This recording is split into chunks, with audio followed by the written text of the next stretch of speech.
ক্ষমতায় যদি সব হতো, ফেরাউনের ক্ষমতা ছিল না? আসতে কোন কেন ক্ষমতা ছিল না? ফেরাউন যেদিন মারা যায়, ক্ষমতা ছেড়ে না ক্ষমতা রেখে? ক্ষমতা কি তার ছিল কি ছিল না? সে তার আসনে কি ছিল কি ছিল না? অথচ সেদিন সেদিন যেদিন সে মারা যায়, সে কিন্তু ওয়ান পাওয়ার, সে দেশের রাষ্ট্র ক্ষমতার শীর্ষে ছিল। মৃত্যুর কিছু আগেও সে জানতো না আমার মৃত্যু হবে। তাহলে ক্ষমতায় যদি সবকিছু হয়, শিক্ষা নিন ফেরাউনের কাছ থেকে। কেমন করে সে তার জীবনটা ক্ষমতা থাকার পর রক্ষা করতে পারলো না। প্রমাণ হলো ক্ষমতা দিয়ে সব কিছু করা যায় না। ক্ষমতা দিয়ে যদি সবকিছুই হতো, নমরুদও পারত টিকে থাকতে, নমরুদও টিকে থাকতে পারে নাই, ফেরাউনও টিকে থাকতে পারে নাই। বংশ দিয়ে যদি সবকিছু হতো, আমার নবীর বংশ আর আবুল আহাবের বংশ দুই না এক? দুই না এক বংশ। আবুল আহাব হলো আপন চাচা, রাসূল হলেন তার আপন ভাতিজা, একই বংশের মানুষ। আমার নবীর দাদা যিনি আবুল আহাবের বাপ, সেই লোকটা আবুল আহাবের বাপ, একই বংশের মানুষ, সম্পত্তির ওয়ারিশ। একই সম্পত্তি থেকে রাসূলও পেয়েছেন, আবুল আহাবও পেয়েছে। একই রক্ত, একই বংশের মানুষ।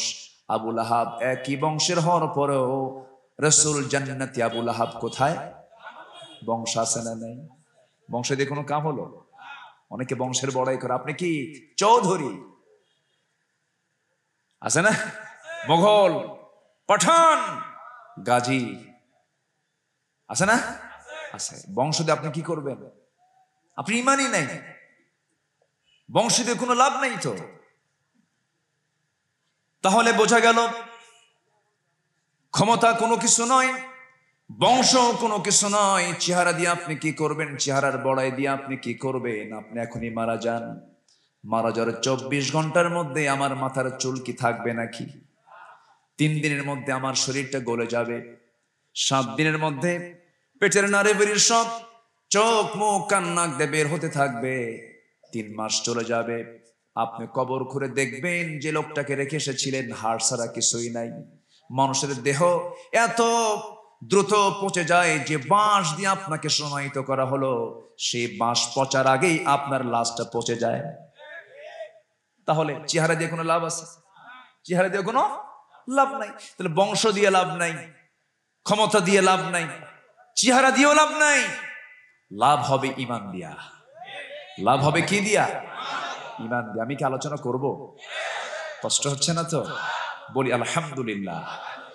এই পর্যন্ত কত পোকা যে মুখের মধ্যে ঢুকছে আল্লাহ জানে, বুঝলেন? আমি খুব মুসিবতে পড়ে গেলাম। কিন্তু খাবো যে, খাওয়া তো দোয়া পড়তে পারতেছি না। একটা করে একদম জ্যান্ত পোকা মুখের মধ্যে ঢুকে যাচ্ছে না। লাইট অফ করলে তো আপনি দেখতে পারবেন না, উপায় নাই। এখন তো এই পোকা থাকবেই, এই পোকা থাকবেই, থাকুক, সমস্যা নাই। আমার আওয়াজটা সবাই শুনতে পাচ্ছেন তো নাকি? বলি আলহামদুলিল্লাহ। আমি খুবই আনন্দিত এই মাহফিল কমিটির উপরে যে তারা ঈদ পরবর্তী আজকের এই দিনে তারা কোরআন শোনার একটা আয়োজন করেছেন। বলি আলহামদুলিল্লাহ। এই আয়োজন কি সবাই করতে পারে? গান বাজনা আছে না নাই? আজকে আমি ঢাকা থেকে আসতে নিয়ে হাইওয়েতে দেখি মানে কিছু কিছু মিনি ট্রাক ভাড়া করে ওর মধ্যে কিছু ডেস্ক সেট তুলে, বক্স টক্স তুলে, বানর যেমন লাফায় ওরকম করে লাফালাফি করতেছে। কি বুঝতেছেন কি আপনারা? আচ্ছা, তাহলে এরকম যুবকও আছে না নাই? আল্লাহ তাআলা বলতেছে, তুই যখন সফরে বের হবি বলবি সুবহানাল্লাযী সাখখারা লানা হাযা ওয়া মা কুন্না লাহু মুকরিনিন ওয়া ইন্না ইলা রাব্বিনা লামুনকালিবুন।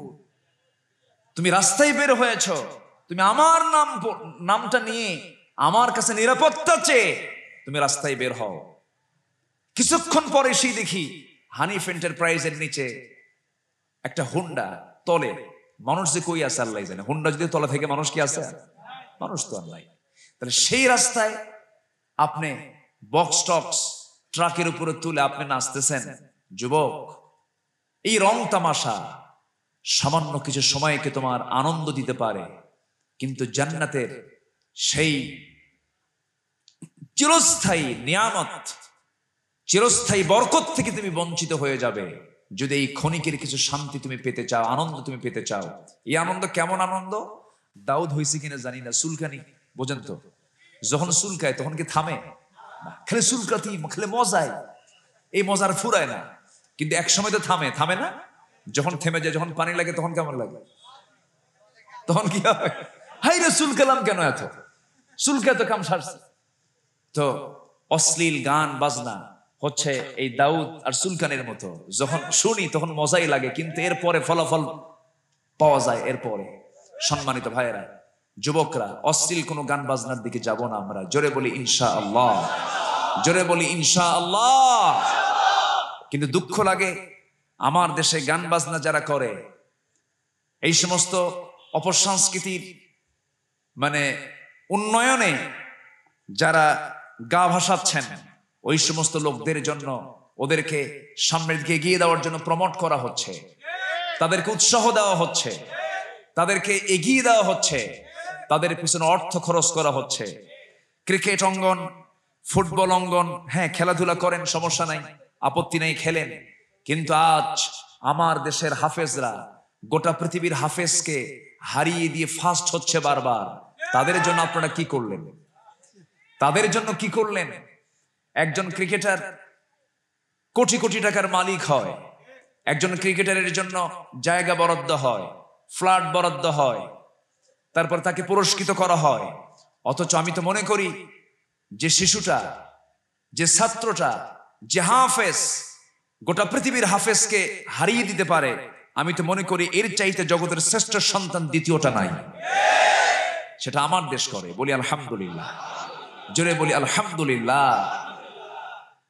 রাষ্ট্রীয় পৃষ্ঠপোষকতা যদি কমপ্লিটলি থাকতো, তাহলে আরো যে কত প্রতিভা লুকিয়ে আছে আমাদের চোখের সামনে, আমরা এই প্রতিভাগুলোকে হারিয়ে ফেলছি।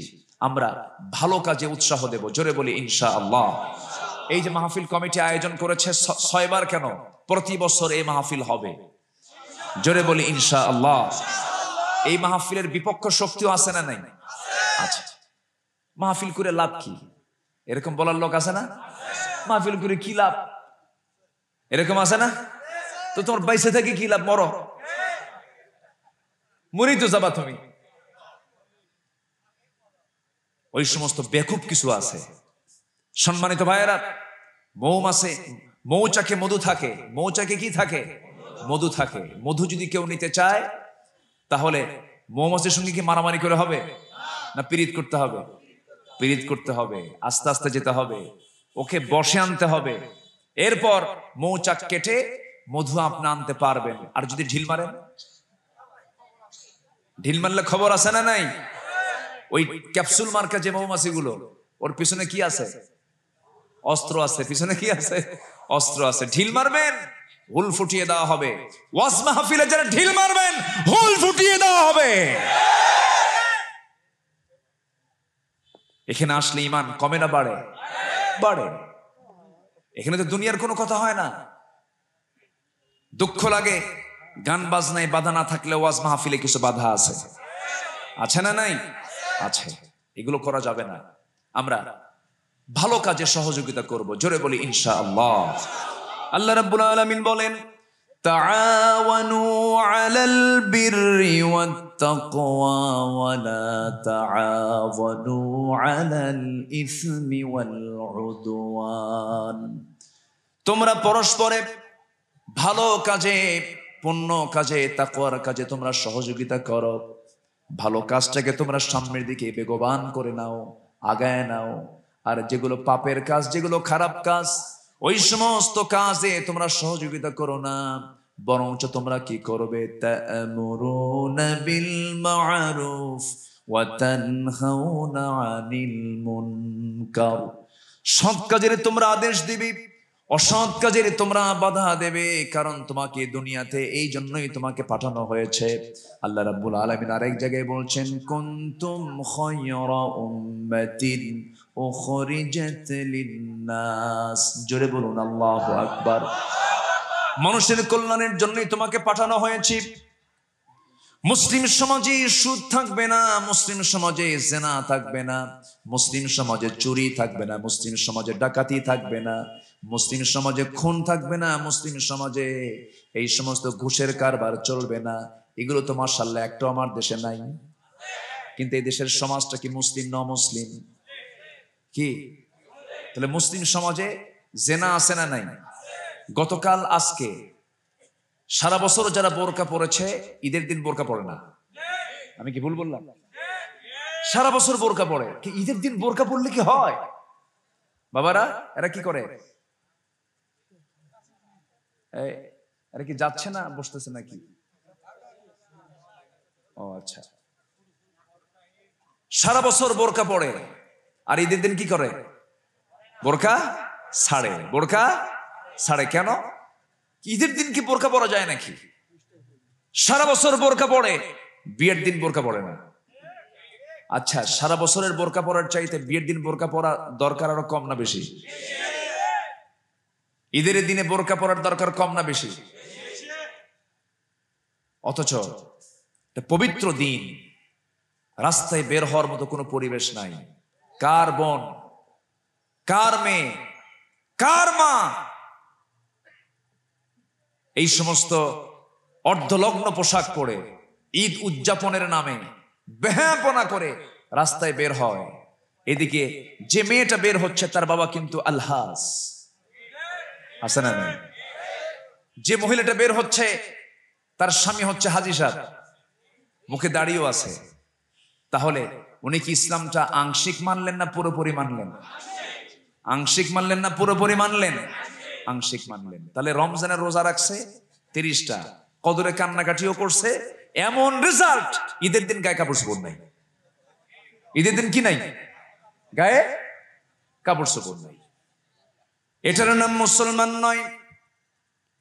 মুসলমান হতে হলে পুরোপুরি সারেন্ডার করতে হবে, পুরোপুরি ইসলামে দাখিল হতে হবে। আল্লাহ রাব্বুল আলামিন বান্দাকে সুন্দর করে সম্বোধন করে ডাক দিয়ে বলছেন, শোনো, ইসলামকে আংশিক মানবি, আংশিক মানবে না তা হবে না। আল্লাহ রাব্বুল আলামিন স্পষ্ট করে সাফ করে বলছেন, উদখুলু ফিস-সিলমি কাফা ওয়া লা তাত্তাবিউ খুতুওয়াতিশ শাইতান ইন্নাহু লাকুম আদুউম মুবিন।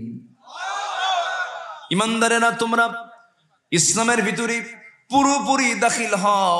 আংশিক হবে, আংশিক হবে না তা হবে না। এই দেশে বহু নামাজি আছে, নামাজ পড়তে রাজি আছে, কিন্তু সুদ বন্ধ করতে রাজি নাই। আছে না? এরকম নামাজি আছে না নাই? নামাজ পড়তে রাজি আছেন, আবার ইমাম সাহেবের কাছে এসে বলেন, হুজুর জীবনে বহু গুনাহ করেছি, আপনি আমার জন্য আজকে খাস দোয়া করবেন। এই যে 2000 টাকা দিয়ে গেলাম, এটা লম্বা করে দোয়া করে দিবেন, আল্লাহ যেন আমারে মাফ করে দেন। কিন্তু ওইদিকে তিনি সুদের মহাজন, সুদের কারবার তিনি করেন। দুঃখজনক হলো সত্য, আজকে আমার দেশে এরকম ভাবে ইসলাম গর্হিত হারাম কাজগুলো অবলীলায় হয়ে যাচ্ছে। ঘুষের কারবার গুলো চলছে, সুদের কারবার গুলো চলছে। তাস তো মনে হয় নাই, জুয়া তো মনে হয় নাই। জুয়ার কারবার আছে না নাই? জুয়ার কারবারটাও আছে। আল্লাহ সাফ বলে দিচ্ছেন কোরআনে কারীমের ভিতরে, ইন্নামাল খামরু ওয়াল মাইসিরু ওয়াল আনসাবু ওয়াল আজলাম রিজসুম মিন আমালিশ শাইতান ফাজতানিবুহ। নিঃসন্দেহে মদ, নিঃসন্দেহে জুয়া, এই সমস্ত কাজগুলো হচ্ছে শয়তানের কাজ। এই সমস্ত কাজ থেকে তোমরা নিজেকে গুটিয়ে রাখো, এই সমস্ত কাজগুলো তোমরা করো না। তাহলে বোঝা গেল আমরা মুসলমান হয়েছি বটে, কিন্তু এই সমস্ত অন্যায় কাজের সঙ্গে আমাদের প্রত্যক্ষ পরোক্ষ সম্পর্ক আছে না নাই? আছে। আমি অন্যায় কাজগুলো দেখছি, কিছুই বলছি না। অন্যায় কাজগুলো দেখেও দেখি না, শুনেও শুনি না। এটি ইমানদারের পরিচয় নয়। ইমানদারের পরিচয় হলো, ইমানদার কোন অন্যায় কাজকে বরদাস্ত করতে পারবে না। সে প্রতিবাদী হয়ে যাবে, সে হাত দিয়ে প্রতিহত করবে। হাতের ক্ষমতা নাই, মুখ দিয়ে সে মানা করবে। মুখ দিয়েও বলতে পারে না, অন্তর দিয়ে সে ঘৃণা করবে। শেষ রাতে তাহাজ্জুদে দাঁড়িয়ে কাঁদবে কার কাছে? আল্লাহর কাছে সে কাঁদবে। ইমানটা আমার সলিড হতে হবে, নাম্বার 1। তিনটা কাজ করলে পর আল্লাহ তাআলা আমার প্রতি রহম দিল হবেন, আমার উপরে রহমত নাজিল করবেন, আল্লাহ পাক আমাকে মাফ করবেন, জান্নাত দিয়ে দিবেন। নাম্বার 1 হলো ঈমানটা পরিপূর্ণ আনতে হবে। আল্লাহ রাব্বুল আলামিন আবার আরেক জায়গায় বলছেন, ওয়াল্লাযীনা আমানু ওয়া লাম ইয়ালবিসু ঈমানাহুম উলাইকা লাহুমুল আমনু ওয়া হুম মুহতাদুন। ঈমান যারা আনবে এবং নিজের জীবনটাকে যারা শিরিক দিয়ে, বেদাত দিয়ে, কুফর দিয়ে যারা আচ্ছাদন করবে না, শিরিক মুক্ত, বেদাত মুক্ত হয়ে নতুন সুন্দর জীবন যারা, ঈমানী জীবন যারা গ্রহণ করবে, আল্লাহ বলছেন এই সমস্ত বান্দা আমার নিরাপত্তায় থেকে যাবে। এই সমস্ত বান্দার জন্য আমি আল্লাহ জান্নাত বরাদ্দ রেখেছি। জোরে বলি সুবহানাল্লাহ। নিজের জীবনটা কি শিরিক দিয়ে আচ্ছাদন করা যাবে না। শিরকের কারবার আজকে সমাজে অহরহ চলছে। পীর পূজা, কবর পূজা, মাজার পূজা, ব্যক্তি পূজা, নির্দিষ্ট দিন পালন করা, এই সমস্ত বিষয়গুলো আমার দেশে আছে না নাই? আসতে বলবেন না, আছে না নাই? আমার বন্ধুগণ, আমি পীর বিরোধী কোনো লোক নই, হয়তো ভুল বুঝবেন। পীর আমার বিরুদ্ধের কোনো লোক নন। সঠিক পীর যদি হন ভালো কথা। পীর ছিলেন শাহজালাল ইয়ামিনী, পীর ছিলেন মাইসার বালখি রাহমাতুল্লাহ আলাই। নাম শোনেন নাই? শাহ সুলতান শুয়ে আছেন কোথায়? বাড়ি কোথায়? বাড়িও মহাস্থান, সারছে কাম, সব মহাস্থান বানায় দিলেন। শুয়ে আছে কোথায়? মহাস্থান। বাড়ি কোথায়? হ্যাঁ, কোথায়? বালখ। বালখ একটা জনপদের নাম, রাশিয়া। বৃহত্তর কি? রাশিয়া। তাহলে রাশিয়া থেকে তিনি আসলেন। সেই সময় তো মনে হয় বিমান টিমান ছিল, তাই না? এরকম কিছু ছিল? এই যে সমুদ্র পাড়ি দিয়ে, সাগর পাড়ি দিয়ে, মাসকে মাস, বছরকে বছর সংসার পরিবার সব ছেড়ে দিয়ে হিজরত করলেন। রাজা পরশুরামের সঙ্গে মোকাবেলা হলো। বাতিলকে পরাজিত করে এই জনপদকে তিনি শিরিক মুক্ত করলেন, তাওহীদকে প্রতিষ্ঠা করলেন। এটাই তো পীর। আর এমন আজকের পীরের দরবারগুলো এমন, আসল পীর তো নাই। আসল পীর যারা দাদা পীর, তারা তো চলে গেছে। এখন তো নাতি পীর। এখন কি পীর? নাতি পীর, নাতিজাদা। কেউ আর নাই তো এখন, সাহেবজাদাও নাই, সব কি জাদা? নাতিজাদা। আমি মাঝে মাঝে কই, তোমরা তো নাতিজাদা, সাহেবজাদা, আমি তো নবীজাদা। কেমন কইরা? আমি তো আদমের ছেলে, আদম যদি নবী হয় আমি তার ছেলে, আমি হলাম নবীজাদা, তোরা তো নাতিজাদা। কি কথা কি বুঝতেছেন আপনারা?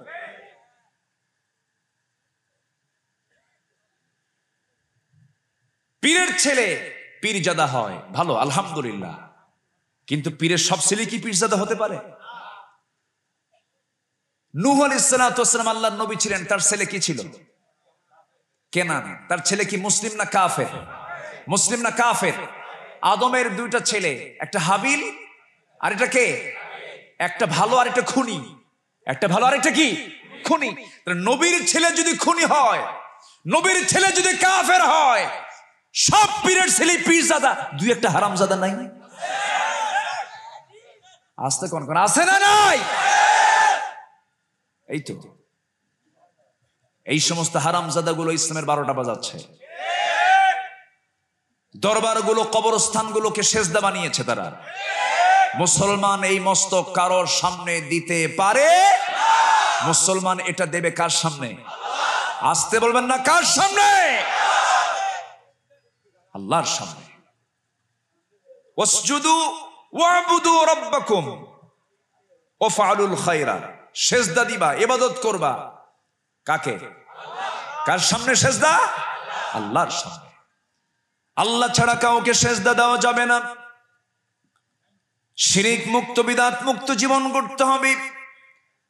আমার বন্ধুগণ, সেজদা যদি মানুষকে দেওয়া যদি বৈধই হয়ে যেত, তাহলে এই পৃথিবীতে পয়গম্বর এটা চালু করতেন। কিন্তু কোন পয়গম্বর এটা চালু করেছেন নাকি? বরং এটাকে বন্ধ করার জন্যই তারা দুনিয়াতে এসেছেন। সমস্ত শিরিককে উৎখাত করার জন্যই নবীদের আগমন হয়েছে। আমার নবীজি কাউকে দিয়ে কোনোদিন সেজদা তিনি গ্রহণ করেন নাই, বরঞ্চ আমার নবীজির 10 বছরের খাদেম ছিলেন আনাস বিন মালিক রাদিয়াল্লাহু তাআলা আনহু। কয় বছরের? 10 বছরের খাদেম তিনি ছিলেন। নবীর তিনি খেদমত করা তো দূরের কথা, তার মা উম্মে সুলাইম রাদিয়াল্লাহু তাআলা আনহা, আমার নবীজি যখন মক্কা থেকে মদিনায় হিজরত করলেন, মদিনায় যাওয়ার সঙ্গে সঙ্গে মদিনার আনসার সাহাবীরা কেউ কেউ খেজুর বাগান নিয়ে এসে রাসূলকে দিয়ে যায়। যার কাছে যা কিছু ছিল সব কিছু দিয়ে রাসূলকে বলছে, ইয়া রাসূলুল্লাহ সব দিয়ে দিলাম। আমার নবীজি সন্তুষ্ট হলেন। দূর থেকে একজন মহিলা হেঁটে আসি নবীর সামনে দাঁড়িয়ে দাঁড়িয়ে বলছেন, ইয়া রাসূলুল্লাহ, মক্কার আনসার সাহাবীরা আপনাকে এত কিছু দিয়ে ধন্য করলো, আমি তো কিছুই দিতে পারলাম না। আমি উম্মে সুলাইম, আমার ছোট্ট বাচ্চা আমার আনাসকে আপনার সামনে দিয়ে গেলাম। আমার আনাস আপনার সামনে আমি দিয়ে গেলাম, আপনি যা ইচ্ছা আপনি তাই করতে পারেন। আপনি আমার আনাসকে দিয়া আমি আপনার খাদেম বানায় দিতে চাই। সে উম্মে সুলাইম রাদিয়াল্লাহু তাআলা আনহা তার ছেলেকে 10 বছর বয়সে নবীর সামনে দিয়ে গেলেন। আমার নবীজি আনাসকে বরণ করলেন। 10 বছর নবীর সঙ্গে তিনি থাকলেন। 10 বছর কেন থাকলেন? আমার নবীজির ইন্তেকাল হয়েছে মদিনায় যাওয়ার কত বছর পরে? বলেন, ইতিহাস তো জানা দরকার, কিছু নবীজির ইতিহাস জানার দরকার আছে না নাই? এদেশে নবীর ইতিহাস জানানোর আগে নেতার ইতিহাস আগে জানানো হয়, ঠিক কিনা বলেন? আগে জানা দরকার অন্য নেতার ইতিহাস না আমার নবীর ইতিহাস। আমার নবীজি মদিনায় যাওয়ার কতদিন পরে মারা গেছেন বলেন? 10 বছর। তাহলে এই ছোট্ট 10 বছরের সাহাবী নবীজির খাদেম ছিলেন কত বছরের? মানে মৃত্যুর সময় পর্যন্ত। আমার নবীজি তার মার থেকে দেওয়া সন্তানকে তিনি খাদেম খেতাব দিয়ে তাকে তার কাছে রেখে দিলেন। তার খাদেম তিনি তাকে বানায় দিলেন, ঠিক আছে, কিন্তু খাদেম তো আনাস হলেন না। রাসূল নিজে আনাসের খাদেম হয়ে গেলেন। কেমন করে দেখেন, হযরত আনাস বিন মালিক বর্ণিত হাদিস, তিনি বলেছেন, আমি নবীজির সরাসরি খেদমত করার সুযোগ পেয়েছি, রাসূলকে খুব কাছে পেয়েছি, কিন্তু আমি রাসূলকে খেদমত করব কখন? 10 বছর বয়সে কি খেদমত করা শেখে? তেমন তো শিক্ষা তার হয় না। ছোট্ট মানুষ আনাস বিন মালিক রাদিয়াল্লাহু তাআলা আনহু, তিনি বলেন, 10 বছর নবীর সঙ্গে আমি সর্বক্ষণ ছিলাম, কিন্তু আমার নবীজি কোনোদিন আমাকে বলেন নাই তুমি গ্লাসটা নিয়ে আসো, অমুক জুতাটা নিয়ে আসো, অমুক কাপড়টা নিয়ে আসো, এই কাজটা করো, এই কাজটা করো। বরং আমি আনাস যদি কোনো ভুল করে ফেলতাম, আমার নবীজি তা ঠিক করে দিতেন। জোরে বলি সুবহানাল্লাহ। আনাস বিন মালিক রাদিয়াল্লাহু তাআলা আনহুর বয়স 110 বছর যখন হলো তখন তিনি মারা যান। দীর্ঘ হায়াত প্রাপ্ত একজন সাহাবী আনাস বিন মালিক রাদিয়াল্লাহু তাআলা আনহু, 110 বছর তিনি বেঁচে ছিলেন। নবীজির ইন্তেকাল যখন হলো তখন তার বয়স মাত্র 20 বছর হয়েছে। নবীজি তার খেদমত করার মাত্র 10 বছরের সুযোগ পেয়েছেন, কিন্তু খেদমত করবেন যে সময়, সেই সময় তো তার বয়সই হয় নাই।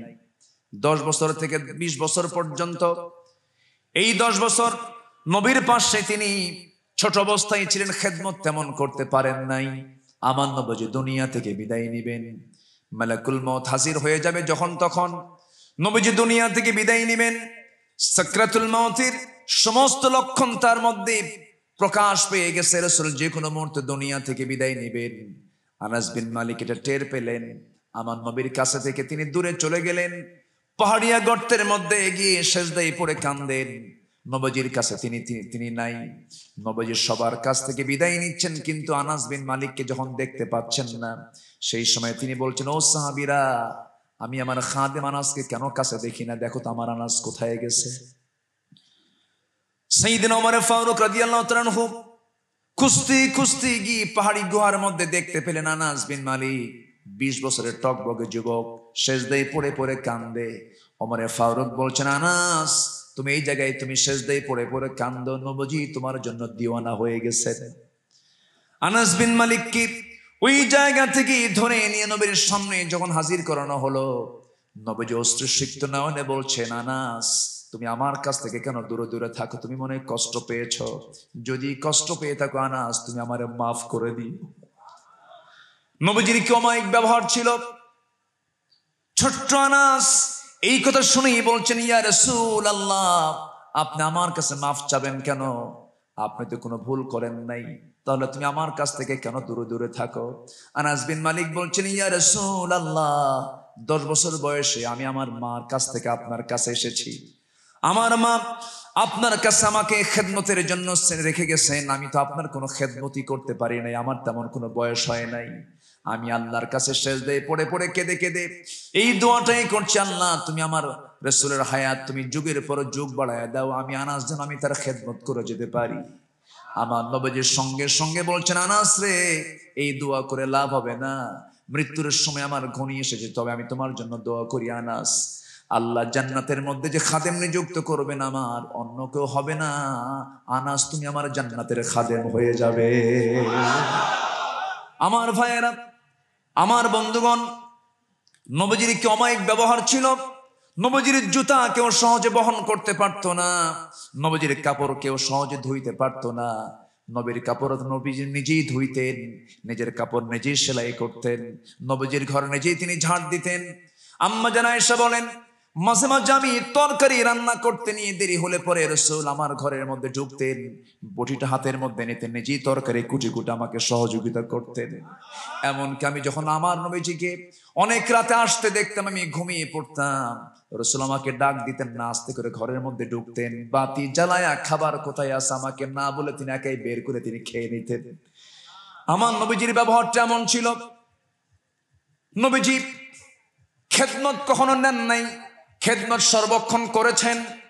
সেই নবীজি কারো থেকে কখনো সেজদা নেন নাই। এমন অমায়িক একজন মানুষ, রাসূল মক্কার মানুষ ছিলেন, হিজরত করে মদিনায় চলে গেছেন বেড়ানোর জন্য না ইসলামের জন্য? দিনে হিজরত করেছেন না রাত্রে হিজরত করেছেন? প্রকাশ্যে না গোপনে? গোপনে কেন করলেন? গোপনে হিজরত কেন করলেন? গোপনে হিজরত করার কারণ তো এটা নয় তিনি চুরি করেছেন নাকি, ডাকাতি করেছেন নাকি, সম্পদ দখল করেছেন নাকি, অন্য কোনো কারণ নয়। নবীজির বিরুদ্ধে কোনো চারিত্রিক কোনো রিপোর্ট কেউ দিতে পারে নাই, নবীজির ব্যবহারে কেউ সন্তুষ্ট ছিল না, শুধু একটাই সবার ক্লেম ছিল। রাসূল বলেছেন, শোনো, একটা মুসলিম সমাজে, একটা সমাজে নামাজ শুধু থাকবে তা নয়, ওই নামাজের সমাজে জিনা থাকবে না, চুরি থাকবে না, জিনা থাকবে না, সুদের কারবার থাকবে না, মদের কারবার থাকবে না।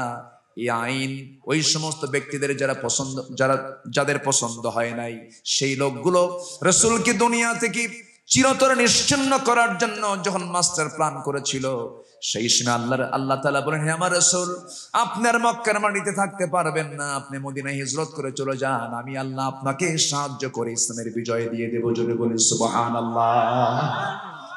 দিন কায়েমের জন্য যদি রাসূলকে ঘর ছাড়তে হয়, দিন কায়েমের জন্য যদি রাসূলকে জিহাদ করতে হয়, দিন কায়েমের জন্য যদি সাহাবীদের তাজা রক্ত ঢেলে দিতে হয়, দিন কায়েমের জন্য যদি নবীজির দাঁত ভাঙতে হয়, সেই দিন কায়েমের জন্য আমাদেরকেও সেই সুন্নাত আদায় করতে হবে। মুসলমান রাজি আছেন কারা কারা? হাত উঁচু করে দেখান।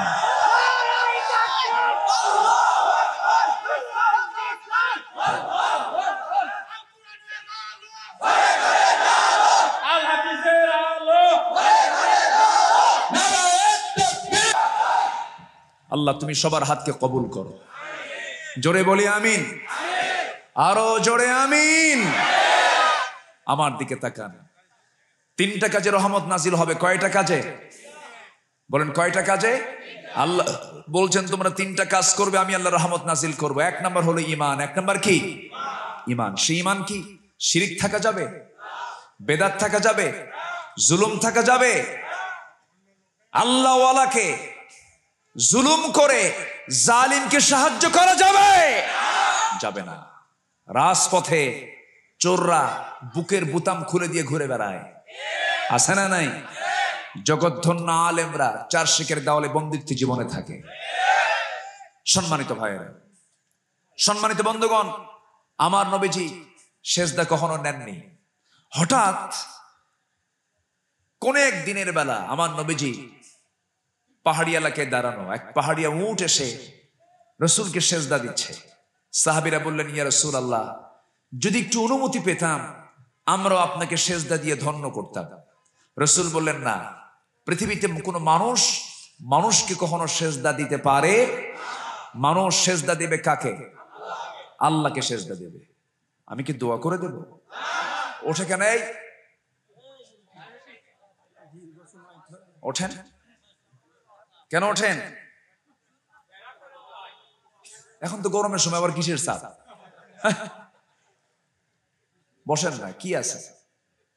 ঈদের আড্ডায় বসেছি তো আমরা, ঈদের আনন্দ ভাগাভাগি করে নিচ্ছি আমরা। বলি আলহামদুলিল্লাহ। কত রাত, কত সময়, কতক্ষণ কেটে যায়। ব্রাজিল আর্জেন্টিনার খেলা রাত 3টায়, 2:30টায় প্রস্তুত টিভির সামনে, আছে না? কত বড় তাহাজ্জুদ গুজার দেখেন, আছে না? নাই আছে। 3টা তো বাজেই নাই। যে কোরআনের আসরে বসি না, কি হবে? কত সময় তো চলে যায়। এই সময় একদিন সাক্ষী হবে, সময় সাক্ষী দেবে, জমিন সাক্ষী দিবে, আল্লাহ এই বান্দা কোরআন শুনেছে বসে বসে, তুমি তাকে মাফ করে দাও। হতে পারে না? বসেন। 3টা কাজ আমরা আজকে শিখে যাব। ঈমান 1 নাম্বার। ঈমানকে কখনো শিরকের দ্বারা আচ্ছাদন করব না আমরা। জোরে বলি ইনশাআল্লাহ। ওয়াইদা ইসতাআনতা ফাসতাঈন বিল্লাহ। চাইবো যখন কার কাছে? বলেন কার কাছে যাব? জুতার ফিতা ছিললেও কার কাছে বলবো? ব্যবসা হয় না, কার কাছে বলবো? ক্যাশ নাই, কার কাছে চাবো? বউ কথা শোনে না, কার কাছে বলবো? মানুষের কাছে বলে কি করবেন আপনি? বইয়ের বিচার মানুষ করে দিতে পারবে না। বইয়ের বিচার আল্লাহর কাছে বলবেন। আল্লাহ তাহাজ্জুদে সেজদায় পড়ে কাঁদবেন, আল্লাহ তুমি আমার বউরে রাবিয়া বসিয়ে বানায় দাও। দেখেন, আমি বিয়ে করছো? বিয়ে কিন্তু করেই না, দেখছেন? সমস্যা নাই, কেউ যাবে না। বসেন না, ইকবাল ভাই না, বসেন। সমস্যা, আপনারা কি যাবেন? চলে যাবেন? চলে যাবেন বলতেছে, চলে যাবে না। না, কেউ যাবে না, সবাই থাকবো আমরা। জোরে বলি ইনশাআল্লাহ। বসেন না, জি বলি আলহামদুলিল্লাহ। আমার নবীজি কারো দ্বারা সেজদা নেননি।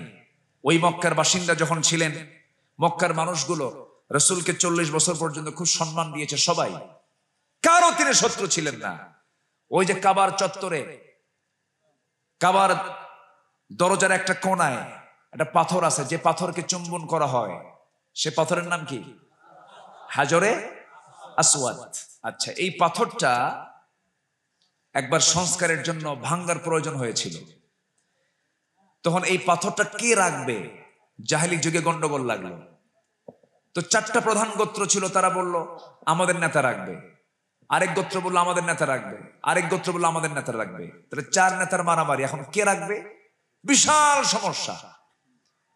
বৈঠক বসলো, জরুরি সিদ্ধান্ত হলো আগামীকালকে সবার আগে যে লোকটা এই হারামের মধ্যে ঢুকবে, সেই এই হাজর আসওয়াদটা সংস্থাপন করবে। এটা হলো তাদের গোপন বৈঠক।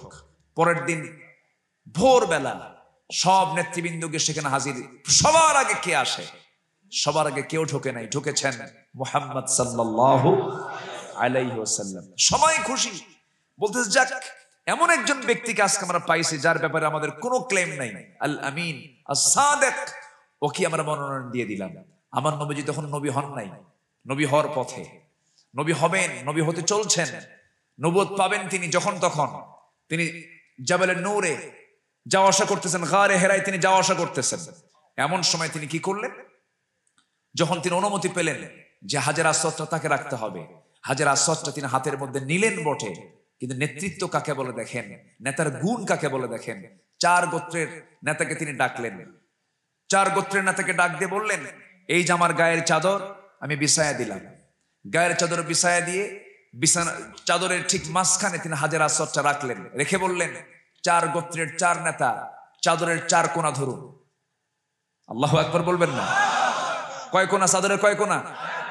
নেতা কয়জন? 4 জন। মাঝখানে হাজর আসওয়াদ। এবার বললেন যে 4 নেতা তোমরা ধরে নিয়ে যাও দেওয়ালের কাছে। দেওয়ালের কাছে নিয়ে যাওয়া হলো। ধরা হলো কয়জনের? কোন সমস্যা আছে? কোন গন্ডগোল আছে? শুধু আস্তে করে যখন তিনি হাজর আসওয়াদ রাখবেন দেওয়ালে, সেই সময় নবীজি তার বরকতি হাতে তুলে নিয়ে আস্তে করে রেখে দিয়ে বললেন, শোনো, কিছুদিন পর আমিও নেতা হতে চলছি। যেরকম সুবহানাল্লাহ। ব্যাস, যে লোকটা সবার কাছে প্রশংসিত ছিলেন, সেই লোকটা যখন তিনি বললেন লা ইলাহা, আস্তে বলবেন লা ইলাহা, কোন ইলাহা নাই কে ছাড়া, কোন বিধানদাতা নাই কে ছাড়া, কোন আইনদাতা নাই কে ছাড়া, এই কথা বলা মাত্রই সবার কাছে কি তিনি ভালো থাকলেন? থাকলেন না। সবার কাছে তিনি ভালো থাকলেন না, কিছু কিছু লোকের কাছে তিনি কালো হয়ে গেলেন। আবু জেহেলের কাছে তিনি কালো হয়ে গেলেন, নবীজির আপন চাচা আবু লাহাবের কাছে তিনি কালো হয়ে গেলেন। বরং আবু লাহাব শুধু অসন্তুষ্টি হলো না, নবীজির সঙ্গে সে এত খারাপ আচরণ করলো, গালিগালাজ পর্যন্ত করলো, অপমান করা হলো, লাঞ্ছিত করা হলো। নবীজির বাসিন্দা হলো আবু লাহাব, নবীজির প্রতিবেশী আপন চাচা আবু লাহাব তার বাসিন্দা ছিল, প্রতিবেশী ছিল, অত্যাচার পর্যন্ত করত। আল্লাহ তাআলা সহ্য করতে পারেন নাই। আল্লাহ তাআলা আবু লাহাবের এই সমস্ত কুকর্মকে সহ্য করতে না পেরে গজবের আয়াত পর্যন্ত নাজিল করলেন। যারা পারেন ঠোঁট মিলিয়ে বলুন, তাব্বাত ইয়াদা আবি লাহাবি ওয়া তাব মা আগনা আনহু মালুহু ওয়া মা কাসাব সায়াসলা নারান যাতা লাহাবি ওয়া ইমরাআতুহু হাম্মালাতাল হাতাব ফি জিদিহা হাবলুম মিন মাসাদ। আমার ভাইয়েরা, ধ্বংস হয়ে যাক আবু লাহাবের দুইটা হাত। কেন?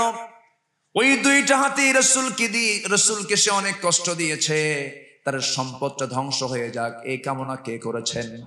আল্লাহ করেছেন। আমার বন্ধুগণ, সেই নবীজি মক্কা পর্যন্ত টিকতে পারলেন না, দাওয়াতি কাজও করতে পারেন না। নবীজির দলকে ব্যান্ড করে দেওয়া হলো, সাহাবায়ে কেরামকে ধরে ধরে মারা শুরু করে দিল, ঘর ছাড়া করে দিল। নবীজি তার আপন চাচাতো ভাই জাফর বিন আবু তালিবকে বললেন, জাফর, দেশে থাকা যাবে না, তুমি এখন আবিসিনিয়ার দিকে চলে যাও। আবিসিনিয়ায় পাঠিয়ে দেওয়া হলো, হিজরত করে তাদেরকে পাঠিয়ে দেওয়া হলো। নবীজির দাওয়াতি কাজ হলো নেশা। নবীজি করলেন কি, কোন এক সকালবেলা ঘর থেকে তিনি বের হয়ে সিদ্ধান্ত নিলেন, মক্কায় তো দাওয়াতি কাজ বন্ধ হয়ে গেছে, আমি একটু তায়েফের ময়দানে কালিমার দাওয়াত দিতে যাব। তায়েফের ময়দানে বুক ভরা আশা নিয়ে যখন তায়েফের ময়দানের দিকে রওনা করলেন, তায়েফে গিয়ে তিনি কালিমার দাওয়াত দিবেন। তায়েফটা তার খুব পরিচিত জায়গা ছিল, কারণ আমার নবীজি 5টা বছর তিনি মানুষ হয়েছেন মার কোলে, না দুধ মার কোলে? বলেন কার কোলে? দুধ মার কোলে তিনি বড় হয়েছেন। মার কোলটা ছিল মক্কা, কিন্তু দুধমার কোলটা ছিল হলো সেই বনু সাদ। বনু সাদে যেতে নিলে তায়েফ হয়ে যাওয়া লাগে, তায়েফ হয়ে আসতে হয়। নবীজির তায়েফ নগরটা খুব চয়েসের ছিল, খুব পছন্দের ছিল। পাহাড়ি অঞ্চল তিনি পায়ে হেঁটে রওনা দিয়ে 22,000 উঁচু 22,000 ফিট উঁচু সেই তায়েফের ময়দানে গিয়ে তিনি পৌঁছে গেলেন। পৌঁছে গিয়ে কালিমার দাওয়াত দিতে তিনি বিশাল বড় বুক ভরা আশা নিয়ে যখন কালিমার দাওয়াত দেওয়ার আহ্বান যখন করলেন, যখন শুধু বললেন কওলু লা ইলাহা ইল্লাল্লাহ, এতটুকুন শব্দ বলার সঙ্গে সঙ্গে তায়েফের সেই সমস্ত বুড়া বুড়া উচ্ছৃঙ্খল নেতাগুলো রাসূলকে চিনতে না পেরে ছোট্ট ছোট্ট বাচ্চাদেরকে লেলিয়ে দেওয়া হলো, নবীজির পিছনে লেলিয়ে দেওয়া হলো। চোকা চোকা পাথরগুলো নিয়ে নবীকে লক্ষ্য করে পাথর মারা শুরু করে দেওয়া হলো। নবীজি বলছেন, তোমরা বলো কোন ইলাহা নাই আল্লাহ ছাড়া। আর নবীজির মাথায় পড়তেছে পাথর। বৃষ্টির পাথর যখন পড়া শুরু হয়ে, পাথরের বৃষ্টি যখন পড়া শুরু হয়ে গেল, নবীজির মাথা রক্তগুলো গড়ে গড়ে জুব্বা লাল হয়ে যাচ্ছে, পা পর্যন্ত পৌঁছে যেতেছে। নবীজি একসময় নিস্তেজ হয়ে গেলেন, নবীজি একসময় বেহুশ হয়ে গেলেন, রক্ত শূন্যতায় পড়ে গেলেন, জমিনে মুখ থুবড়ে পড়ে গেলেন, সেন্সলেস হয়ে গেলেন। কাফের মুশরিকরা মনে মনে চিন্তা করলো, মনে হয় মুহাম্মদ ইবনে আব্দুল্লাহ মারা গেছে নিশ্চিত মনে করে তারা চলে গেছে। কিছুক্ষণ পর নবীজির একটু চেতন চলে এলো, হুঁশ ফিরে এলো। রাসূল আস্তে করে তিনি চিত হয়ে তিনি আস্তে করে তিনি বসে পড়লেন। বসে পড়ে চতুর্দিকে তাকায় দেখেন কেউ নাই। জিবরিল আমিন এসে বলছেন, ইয়া রাসূলুল্লাহ, আপনাকে মেরে মেরে রক্তাক্ত যারা করে দিল, আমি জিবরিল আপনার কাছে চলে আসছি। সমস্ত ফেরেশতাগুলো স্থির হয়ে গেছে, আল্লাহ পাক আমাকে পাঠিয়ে দিয়েছেন, আজকে আপনি যা বলবেন তাই হবে। রাসূল বললেন, জিবরাইল রে, আমি মুসার মতো বলবো না, আমি ইব্রাহিমের মতো বলবো না, আমি ঈসার মতো বলবো না, কোন নবীর মতো বলবো না। তুমি কি বলতে চাচ্ছ জানি না, তবে একটা কথা জেনে রেখে দিও, তায়েফের মানুষের জন্য আমার কোনো বদদোয়া নাই। তায়েফের মানুষের জন্য আমি রাসূল দোয়া করছি, এরা বোঝে না, আমি এদেরকে মাফ করে দিলাম। জোরে বলেন সুবহানাল্লাহ। নবীজির মধ্যে ছিল প্রতিশোধ না ক্ষমা? প্রতিশোধ না ক্ষমা? দুঃখজনক হলেও সত্য, আমার দেশে আজকে চলছে প্রতিশোধ না ক্ষমা? কি চলছে? প্রতিশোধ। উম্মতে মুহাম্মাদের চরিত্রটা নয়। ওয়াল কাযিমিনাল গায়জ ওয়াল আফিনা আনিন নাস আল্লাহু ইউহিব্বুল মুহসিনিন। যারা রাগকে যারা সংবরণ করবে, মানুষকে যারা মাফ করে দেবে, আল্লাহ তাআলা তাদেরকে মাফ করে দিবেন। আপনি কাউকে মাফ করতে জানবেন না, আল্লাহ আপনাকে মাফ করবেন না। ইরহাম তুরহাম, দয়া করো তুমি দয়া পাবে। কার কথা? আসতে বলবেন না, কার কথা? আমার নবীজি রক্তাক্ত অবস্থায় তিনি পড়ে যাওয়ার পরও তিনি তাদের জন্য দোয়া করে আসলেন। সেই জায়গা থেকে তিনি আস্তে করে দাঁড়ালেন, কেউ তার পাশে নাই।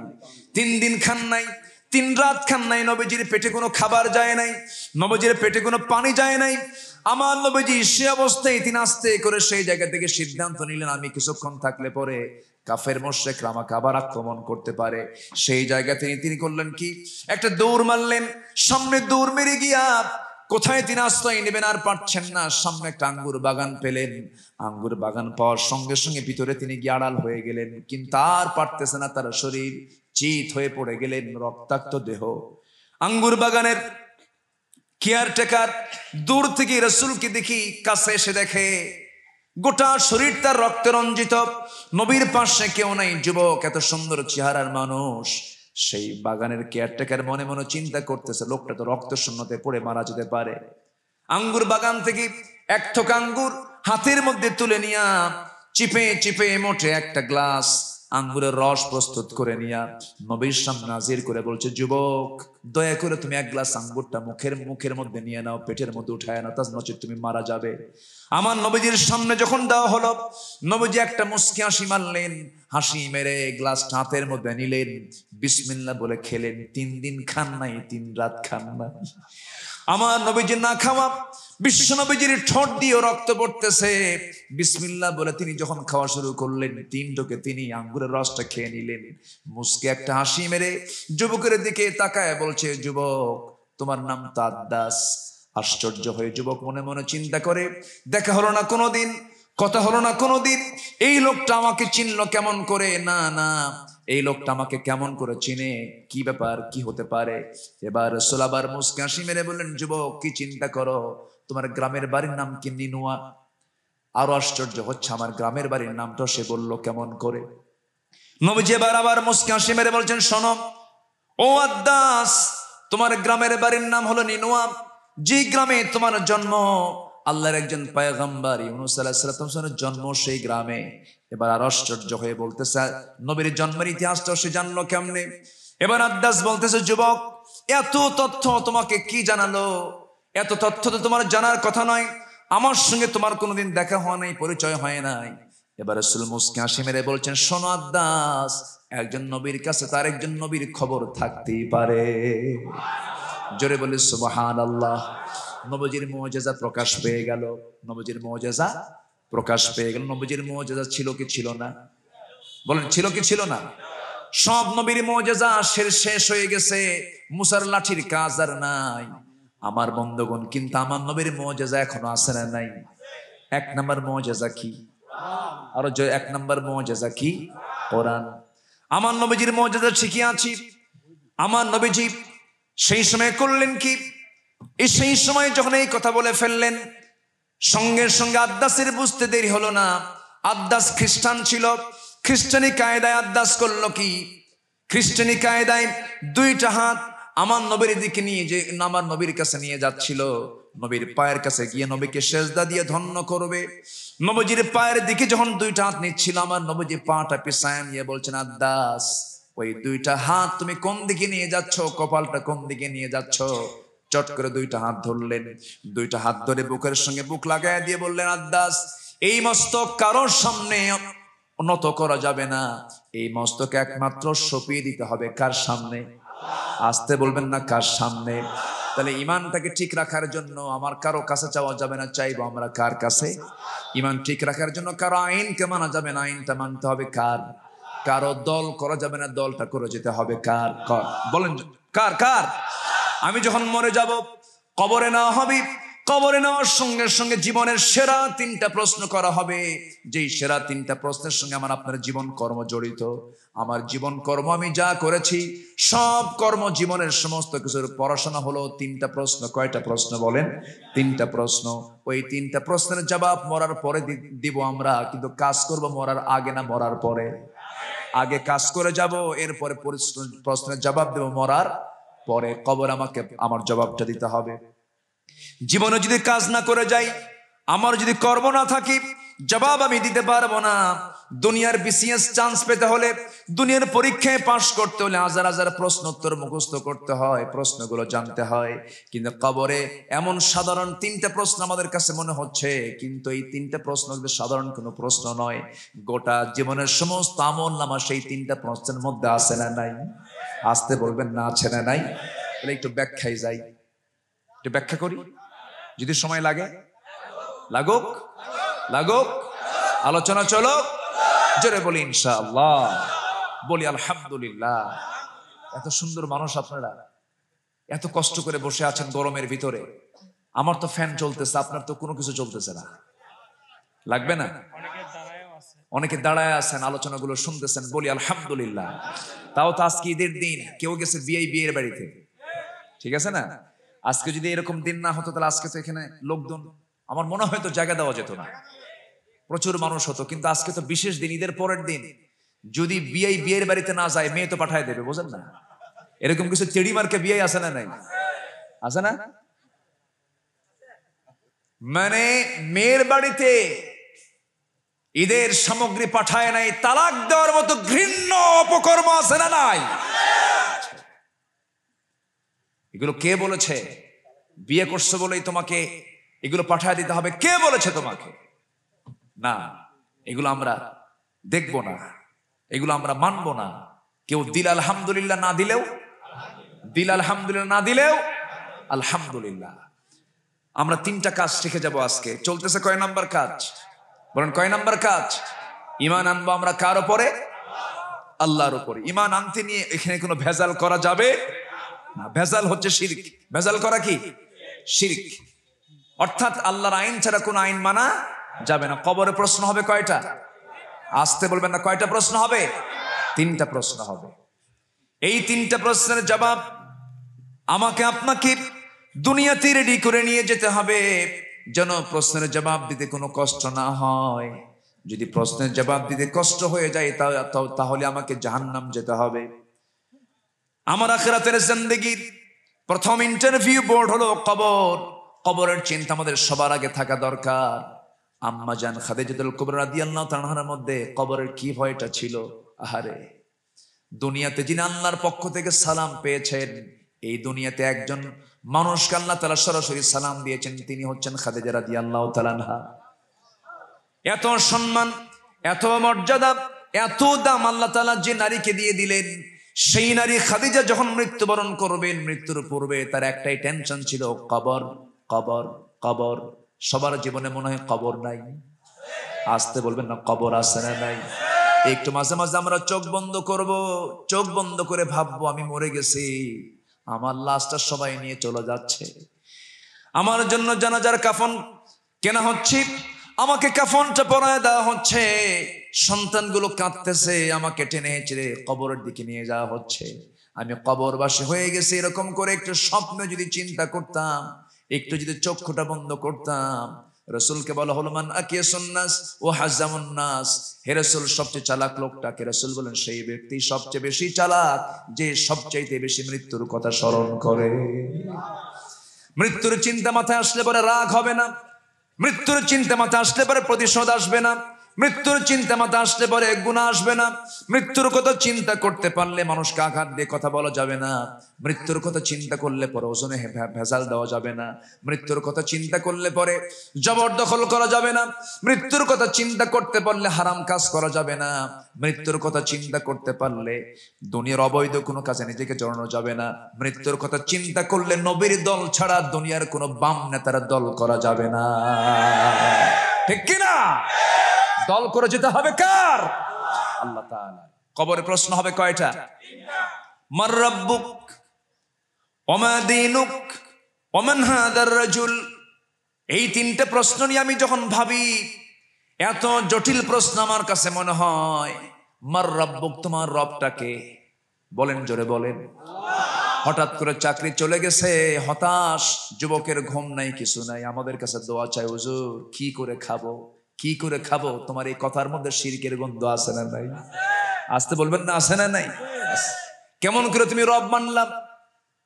তোমার তো কথার মধ্যে শিরিক চলে এসেছে। কি করে খাবো আমি? জমিতে ধান নাই, সব ধানগুলো নষ্ট হয়ে গেছে। মাথায় হাত দিয়া খালি আল্লাহরে গালি দেয়। বাচ্চা হতে নিয়ে বাচ্চা বারবার মারা যাচ্ছে। মহিলা রাগ করে শেষ পর্যন্ত বলে আল্লাহর চোখ কানা হয়ে গেছে। তাহলে আপনি বললেন, মারা গেলেন আপনি, মার রব্বুক, তোমার রবকে আপনি কেমন করে জবাব দিবেন? জবাব তো দিতে পারবেন না। আল্লাহকে রব হিসেবে গ্রহণ করতে গেলে সলিড ইমানের বিকল্প কোনো পথে আমার আল্লাহকে রব মানা যাবে না। সলিড ইমান আমাকে আপনাকে আনতে হবে। জীবনের মধ্যে কোনো প্রকার খাত থাকবে না, জীবনের মধ্যে কোনো প্রকার ভেজাল থাকবে না। একদম ইখলাস পূর্ণ ইমান আমার আপনার মধ্যে আনতে হবে। নামাজটাকে রেগুলার করতে হবে। আমার দেশের অধিকাংশ মুসলমান নামাজি না বেনামাজি? আসতে বলেন, নামাজি না বেনামাজি? বেনামাজি। ঈদের দিন সবার প্রথম কাতারে গিয়ে নামাজে দাঁড়ায় যায়, কিন্তু যেদিন ঈদের নামাজ সে পড়তে গেছে সেদিন ফজর নামাজটা মাশাআল্লাহ ঘুমে চলে গেছে। আমি যদি বলি যে ঈদের নামাজ যারা যারা পড়েছেন তারা কি ফজর নামাজ পড়েছেন, হাত কি বেশি উঠবে? হাত বেশি উঠবে না। হ্যাঁ বলেন, ফজর কি সবাই পড়ছে? কিন্তু ঈদের নামাজ কিন্তু মিস হয়নি। ঈদের নামাজ, আচ্ছা ঈদের নামাজ পড়া হলো ওয়াজিব, ফজর নামাজ পড়া কি? তাহলে ফরজ আগে না ওয়াজিব আগে? মানে ফরজ আগে না ওয়াজিব আগে? আজকে থেকে কারো কি ফরজ বাদ যাবে? ঈদের নামাজ আগে না ফজর আগে? জুমার নামাজ আগে না ফজর নামাজ আগে? 5 ওয়াক্ত নামাজ পড়বেন কার? একটু হাত তুলে দেখান। বলি ইয়া আল্লাহ, আরো জোরে ইয়া আল্লাহ। আমাদেরকে ফজর, জোহর, আসর, মাগরিব, এশা 5 ওয়াক্ত সালাত আদায় করার তৌফিক তুমি আল্লাহ দিয়া দাও। জোরে বলি আমিন। আরো জোরে আমিন, আরো জোরে আমিন। কষ্ট পেলেন? হুজুর কি বিপদে ফালায় দিলেন। নামাজ আমরা কেউ ছেড়ে দেব না। নামাজ কার হক? আসলে নামাজ কার হক? যাকাত কার হক? হ্যাঁ, যাকাত কার হক? যাকাত না দেওয়া লোক আছে না নাই? আছে না নাই? রোজা রাখার লোকের অভাব নাই, রোজা রাখে কিন্তু যাকাত দেয় না। তাহলে এটা কি প্রকৃত মুসলমান হলো? তার কি রোজা কবুল হবে? তার কি ইমান সলিড? না। একটু কান লাগান, আর কিছু সময় আমি কথা বলবো, একটু মনোযোগ দিয়ে আমরা শোনার চেষ্টা করব। জোরে বলি ইনশাআল্লাহ। তাহলে আমার রবকে আল্লাহ। ওমা দীনুক, তোমার বিধান কি? জোরে বলেন, তোমার বিধান কি? তোমার দল কি? বলেন, তোমার দল কি? তোমার বিধান কি? তোমার জীবন চলা কি? তোমার একমাত্র বিধান কি হতে পারে? ইসলাম। যে দলের সঙ্গে ইসলাম নাম নাই, যে দল ইসলামী দল নয়, যে দলের সঙ্গে ইসলামের কোনো সম্পৃক্ততা নাই, সেই দল করা হারাম। সেই দল করা কি হারাম। আমাকে দল করতে হবে কার দল? আসতে বলবেন না, কার দল? সেই দলের নেতাকে বলেন আরো জোরে, মুহাম্মদ সাল্লাল্লাহু আলাইহি ওয়াসাল্লাম। তাহলে নাম্বার 3 প্রশ্ন হলো ওমান হাদার রাজুল, এই লোকটাকে। ওমান নবিয়্যুক, তোমার নবীকে, তোমার নেতাকে। বলেন মুহাম্মদ সাল্লাল্লাহু আলাইহি ওয়াসাল্লাম। তাহলে সেই লোক আমার নেতা, যিনি পৃথিবীর প্রতিটি মানুষের আদর্শের বাস্তব নমুনা, সর্বকালের সর্বযুগের সর্বশ্রেষ্ঠ মানুষ, যিনি মেহমান হয়ে আল্লাহ তাআলার আরশ আজিম পর্যন্ত গেছেন। জোরে বলে সুবহানাল্লাহ। তাহলে আমার নেতা কি ছোটখাটো কেউ? আমার নেতা কি ছোটখাটো কেউ? আমার নেতা হচ্ছেন তিনি যাকে আল্লাহ নিজে দাওয়াত দিয়ে তার বাড়িতে নিয়ে যায়। জোরে বলি আল্লাহু আকবার। আমার নেতা তিনি যিনি পৃথিবীতে আসার আগেই, মা আমেনা বলেন, আমার শিশু পৃথিবীতে আসার আগে আমার গর্ভে যখন ছিল, আমি যখন শিশু সন্তান মুহাম্মদকে আমার গর্ভে যখন আমি ধারণ করি, আমি যখন কূপের কাছে যেতাম, কূপের সামনে দাঁড়াতাম, অনেক দূরে থাকা কূপের পানি উপচে পড়তো, আমার কোনো দড়ি লাগতো না। জোরে বলে সুবহানাল্লাহ। আমার শিশু মুহাম্মদ যখন পেটে আমি যখন রাস্তায় বের হতাম 2-3 মাইল জুড়ে আমার শরীর থেকে সুগন্ধ ছড়ত। আমার নবীজির দাদি মা আমেনার শাশুড়ি তিনি বলতেন, বৌমা তুমি মহিলা মানুষ, তুমি পারফিউম ব্যবহার করে বাইরে যাও কেন? তোমার শরীর থেকে সুগন্ধি ছড়ায়। মা আমেনা বলেন, মা আমি তো কোনো সুগন্ধি ব্যবহার করি না, কিন্তু আমি আশ্চর্য হয়ে যাচ্ছি, আমার পেটে শিশু মুহাম্মদ আসার পর থেকে আমার শরীর থেকে সুগন্ধ চতুর্দিকে ছড়ায়। আমার রাসূলকে সেই রাসূলকে আমরা মডেল বানাবো। জোরে বলি ইনশাআল্লাহ, জোরে বলি ইনশাআল্লাহ। চেতনায় রাখবো, স্বপ্নে রাখবো, কর্মে রাখবো, আদর্শে রাখবো, জীবনের সব জায়গায় রাখবো মুহাম্মদ সাল্লাল্লাহু আলাইহি ওয়াসাল্লামকে। তাহলে 3টা প্রশ্নের জবাব আমার জন্য কঠিন হবে না সহজ হবে? সহজ হবে। আমার ভাইয়েরা, আমার নবীজির প্রতিটি কথা কত দামি। একটা হাদিস বলি আমি আজকে আলোচনার শেষের দিকে আস্তে আস্তে চলে যাচ্ছি। 3টা কাজ কি কি তাও আমি শর্ট করে বলবো, একটু কান লাগাবেন। নবীজি গত 3 দিন আগে হাদিসটা আমি পড়েছি, প্রত্যেকটা মুসলমানের মধ্যে 4টা জিনিস থাকা দরকার। কয়টা জিনিস বলেন? 4টা জিনিস থাকা দরকার। রাসূল বলেন, লা বুদ্দা লি মুসলিমিন আরবা, দারুল ওয়াসি', মালফারাসুন জিয়াদ, এরপরে লিবাসুন জাদিদ, সিরাজুম মুনির। এই 4টা জিনিস প্রত্যেকটা মুসলমানের মধ্যেই থাকা দরকার রাসূল বলেছেন। রাসূল বললেন, শোনো, 1 নাম্বার হলো প্রশস্ত বাড়ি তোমার জন্য থাকা দরকার। প্রশস্ত বাড়ি, ছোটখাটো কোনো বাড়ি নয়, বিশাল বড় বাড়ি তোমার থাকা দরকার। নাম্বার 2 হলো দ্রুতগামী যানবাহন তোমার থাকা দরকার। নাম্বার 3 হলো তোমার ভিতরে হায়া, তোমার ভিতরে কি থাকে, তোমার ভিতরে সুন্দর পোশাক থাকা দরকার তোমার। নাম্বার 4 হলো সিরাজুম মুনির, তোমার মধ্যে আলো থাকা দরকার। এই 4টা কথা যখন রাসূল বললেন, সাহাবীরা মুস্কি হাসি মেরে বলছেন, ইয়া রাসূলুল্লাহ, বিশাল বড় বাড়ি পাবো কোথায়, দ্রুতগামী যানবাহন পাবো কোথায়, একটু আমাদেরকে বুঝায় বলেন। রাসূল বলেন, ঠিক আছে, বুঝিয়ে বলতে গেলে সময় লাগবে, তোমার একটু মনোযোগ দিয়ে বসো, আমি তোমাদেরকে শোনায় দিচ্ছি। কয়টা জিনিস বলেন? কয়টা জিনিস? নাম্বার 1 হলো প্রশস্ত বাড়ি। প্রশস্ত বাড়ি। কিন্তু আমার নবীর বাড়ি কি প্রশস্ত ছিল? আম্মা জান আয়েশা বলেন, রাসূল যখন শুয়ে পড়তেন নবীজির মাথা এক দেওয়ালে ঠেকতো, পা আরেক দেওয়ালে ঠেকতো, আর খাড়া হলে ছাদ থেকে যেত। অনেক বড় বাড়ি না? অনেক বড় বাড়ি। রাসূল যখন ঘুমাতেন তখন একটা মাথা ঠেকতে হলো এক দেওয়ালে, পা ঠেকতো আরেক দেওয়ালে, আর খাড়া হলে কি ঠেকতো? ছাদ ঠেকতো। আম্মা জান আয়েশা বলেন, অন্যান্য স্ত্রীর ঘরে কোনো দরজাই ছিল না, সালার চট ছিল, আমার ঘরে শুধু একটা কাঠখণ্ড, একটা কাঠের দরজা ছিল। কিন্তু সেই রাসূলের মুখ থেকে বের হচ্ছে যে তোমরা প্রশস্ত বাড়ি তোমাদের দরকার। সাহাবীরা বলেন, ইয়া রাসূলুল্লাহ, আপনার ভিতরে তো এটা নাই, প্রশস্ত বাড়ি বলতে কি বুঝাচ্ছেন? তাহলে এখানে ব্যাখ্যা আছে না নাই? শুনবে? আগ্রহ আছে? কয়টা কাজ? তোমাদের মধ্যে 4টা জিনিস থাকতে হবে, 4টা আমল থাকতে হবে। 4টা জিনিস না থাকলে হবে না। লা বুদ্দা লি মুসলিমিন আরবা, লিবাসুন ওয়াসি', মালফারাসুন জাদিদ। প্রশস্ত বাড়ি থাকতে হবে। সাহাবীরা বলেন, ইয়া রাসূল, সেই প্রশস্ত বাড়িটা কি? রাসূল বলেন, সেই প্রশস্ত বাড়ি হলো ধৈর্য। কি থাকতে হবে? বিশাল বড় রাজপ্রাসাদ, কিন্তু আপনার ধৈর্য নাই। কোথাও কি আপনি টিকতে পারবেন? টিকতে পারবেন? তাহলে এখানে প্রশস্ত বাড়ি বলতে কি বোঝানো হয়েছে? ধৈর্য। ঈমান আগে না ধৈর্য? বলবে, এগুলো বলবে। ওর কোনো কমন সেন্স নাই। ঈমানদারের মধ্যে কমন সেন্স থাকতে হবে। নাম্বার 3 হলো তোমরা সুন্দর পোশাক পরবে। এই বলতে কি এই সুন্দর পোশাক কি এই কাপড় চোপড় সুন্দর পোশাক না? তোমাদের মধ্যে থাকতে হবে লিবাসুত তাকওয়া, তাকওয়ার পোশাক তোমাদের থাকতে হবে। এখন দামি দামি যত পোশাক আছে, ওই সমস্ত পোশাক পরে কি পর্দা হয়? আসতে বল, পর্দা হয়? 1 লক্ষ টাকা দামের শাড়ি পরছে, কিন্তু কোমর বের করা, পেট বের করা, এরকম শাড়ি আছে না নাই? ওটা কি সুন্দর পোশাক? যে পোশাক বেহায়া বানায়, যে পোশাক আপনাকে জাহান্নামে নিয়ে যাবে, সেই পোশাক পরা যাবে না। আপনাকে তাকওয়ার পোশাক পরতে হবে। নাম্বার 4 হলো সিরাজুম মুনির, তোমাকে আলো নিতে হবে, আলো, প্রদীপ্ত আলো।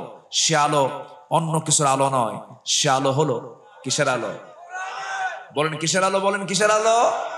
এই কোরআনের আলোতে আমরা আলোকিত হব।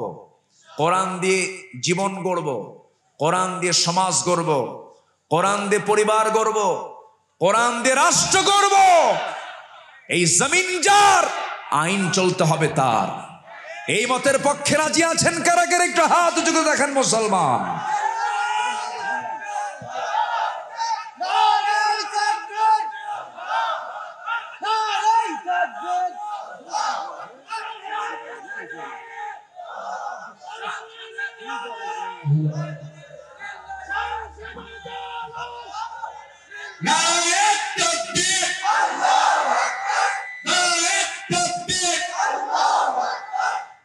আল্লাহ তুমি সবার হাতকে কবুল করো।